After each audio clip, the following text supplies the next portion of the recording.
Ici Audrey Gagnon, ce soir, à l'émission À vos affaires. Créer la matière qui permet de fabriquer des masques qui nous protègent vraiment. On visite, l'usine de Medicom à Saint-Eustache. Bon vendredi soir tout le monde, bon début de fin de semaine. Au cours des dernières semaines, on a beaucoup entendu parler d'Ebola ou encore du hantavirus. Pour plusieurs, ça rappelle évidemment de mauvais souvenirs de la pandémie. Au moins, on a appris d'importantes leçons de cette crise-là, notamment l'importance de produire de l'équipement ici, comme les masques chirurgicaux ou encore les masques N95 que le monde entier tentait d'obtenir. Je me suis rendue plus tôt cette semaine à l'usine Medicom à Saint-Eustache, où on fabrique les fameux filtres qui permettent aux masques de nous protéger.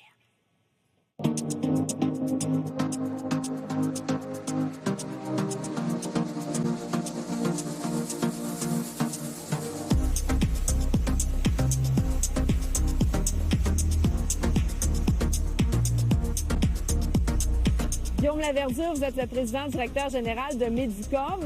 Bonjour. Merci de nous accueillir dans votre usine ici à Saint-Eustache. Ravi de vous accueillir. Et dites-moi, quand on pense à Medicom, on pense inévitablement aux masques qu'on a vus pendant la pandémie. Donc, ça nous rappelle peut-être un peu des mauvais souvenirs, disons-le comme ça, de la pandémie. Ça ressemble à quoi la demande en ce moment, 6 ans plus tard? Donc, la demande, nous, on livre des hôpitaux, des dentistes, de l'industrie. Donc la demande, évidemment, ce n'est pas la demande qu'il y avait pendant la pandémie pour le grand public, mais la demande médicale, elle est restée constante finalement. En termes de production, en termes de coûts, par exemple, ça ressemble à quoi? Donc en termes de production, aujourd'hui, on a une usine au Québec qui fabrique des masques pour le Canada, pour le Québec et un peu pour l'exportation. Et aujourd'hui, on tourne à peu près à moitié de capacité. Donc on a la moitié de capacité disponible au cas où une crise se déclarerait ou une pandémie se déclarerait, ce qu'on ne souhaite pas. Oui, parce qu'évidemment, il y a cette menace sanitaire qui est constante. On l'a vu récemment avec le hantavirus, avec Ebola également. Donc, vous êtes prêt à répondre à une demande si jamais il y avait à devenir une autre crise sanitaire? Donc Medicom, on a été fondé il y a 40 ans au début d'une crise sanitaire, la crise du sida. Et depuis, on a traversé toutes ces crises qui arrivent tous les 3 à 5 ans. Donc malheureusement, on sait que ce qu'on avait traversé pendant le Covid va revenir d'une manière ou d'une autre. On ne le souhaite pas, mais on sait que ça va arriver. Donc on est prêt, on a de la capacité disponible. On a fait un grand changement au moment de la Covid en augmentant de manière importante les capacités de production locales. D'où cette usine ici à Ville-Saint-Laurent qui sert le besoin du Canada et du Québec. Et cette nouvelle usine ici que vous avez ouverte en 2022 à Saint-Eustache, vous produisez quoi exactement? Donc, l'objectif du gouvernement, c'était de plus en plus d'avoir de résilience, d'autonomie, d'indépendance de la chaîne d'approvisionnement. Donc, on est capable de produire des masques en juillet 2020 au Québec, mais il nous manquait la matière première. Donc, cette usine, aujourd'hui, ici, elle fabrique la matière première clé du masque, qui est le média filtrant qui est à l'intérieur du masque. Donc, avec cette usine, on fournit finalement la matière principale, le composant principal du masque chirurgical ou N95 qui va être fabriqué dans l'usine de Ville-Saint-Laurent.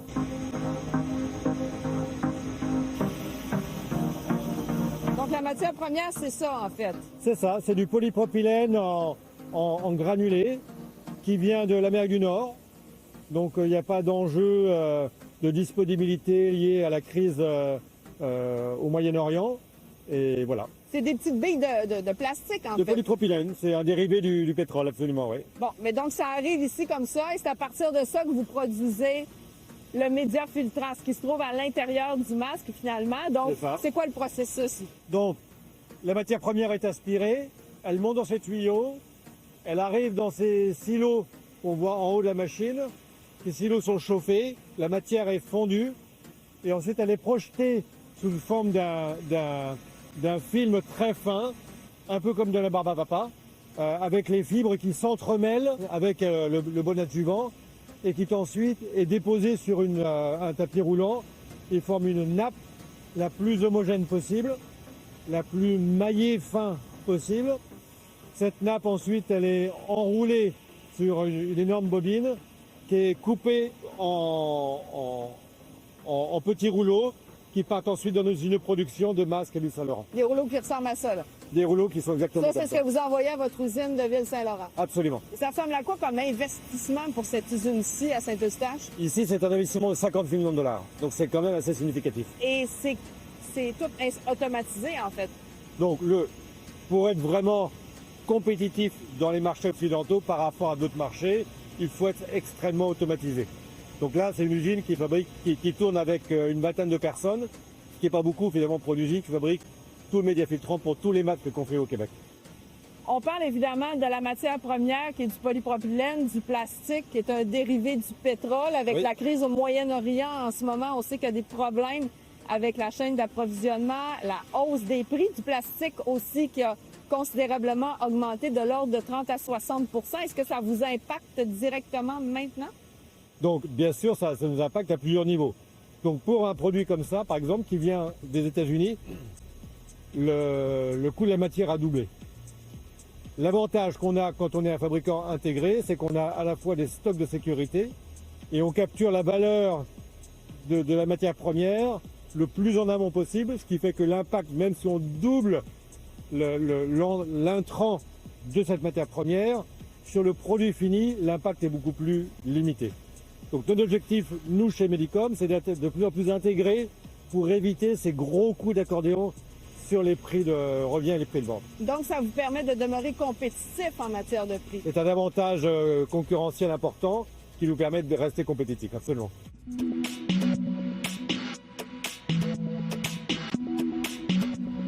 Là, on se trouve dans ce qu'on appelle le laboratoire où on fait les tests de qualité du produit. Je suis avec le docteur Nectaria. Donc, c'est vous là qui faites le contrôle finalement ici, s'assurer que le produit est conforme. La contrôle, mais aussi la recherche. Recherche les et recherches, développement, les nouveaux matériaux. Aussi, on travaille beaucoup avec la production d'être sûr que la spécification est bonne pour les masques, le produit final. Donc, ça, c'est le masque. Oui. En fait, 3 couches. 3 couches. Et ce que vous produisez ici, c'est Celui-là, le filtre. le filtre C'est ça. au milieu. Puis pour Et faire c'est là-dessus que vous faites les tests. Oui, ça c'est un test de son, la pénétration de son. Les masques, on a 3 niveaux, 1, 2 et 3. Puis comme ça, tu vois si le son, ça passe au travers. Puis c'est un test qualitatif. Tu vois celui-là ici, parce qu'on a fait un autre matériau pour la recherche, ça traverse. Il y a des fois que le matériau, c'est beau, ça ne traverse pas. Tu peux essayer? Oui. Oui, je vais mettre ici. OK. Tu presses celui-là. OK. Puis tu vois, comme ça, ça rentre pas. Ça rentre pas. Donc Ça là, va être on est bien protégé. Oui, c'est ça. Vous disiez tout à l'heure que vous étiez à la moitié de la capacité de production. En ce moment, vous produisez combien de masques annuellement? Alors, je n'ai pas de chiffre annuel, mais par jour, on fait entre 600 et 700 000 masques dans nos usines de Ville-Saint-Laurent. Par jour. C'est énorme. C'est énorme. Et vous êtes capable de doubler la On est capacité. capable de doubler la capacité. En combien de temps? Quelques semaines, 3-4 semaines, on est capable de doubler la capacité. Est-ce qu'il y aura d'autres investissements à prévoir au Canada dans les prochaines années? Donc, on construit une usine en Ontario qui va fabriquer des gants chirurgicaux. Parce qu'actuellement, il n'y a pas de gants chirurgicaux qui se font Il aussi. n'y a pas de gants fabriqués au Canada depuis 1990 de mémoire. Les gants médicaux sont fabriqués quasiment exclusivement aujourd'hui en Asie du Sud-Est, avec des normes environnementales qui ne sont pas forcément ce qu'on attend dans nos sociétés actuelles, avec des délais d'approvisionnement, avec des risques d'approvisionnement en cas de pandémie, fermeture de frontières. Donc là, on est en train d'ouvrir une usine qui va fabriquer ces gants pour le marché canadien et ontarien. Ça va être prêt pour quand? L'usine démarre en janvier 2027. Merci beaucoup, M. Laverdure. Merci beaucoup.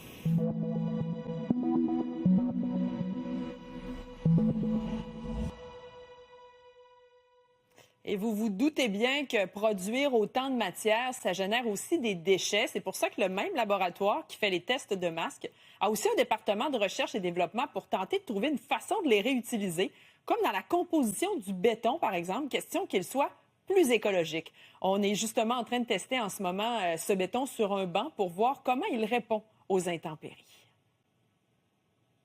Ici, tu peux voir dans les échantillons, tu peux voir les déchets dedans.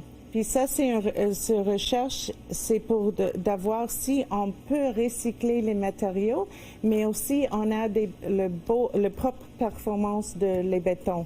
Comme ça, c'est Donc, c'est de voir si on peut les recycler puis utiliser justement dans du béton et de voir les propriétés, comment ça réagit aux intempéries. Oui.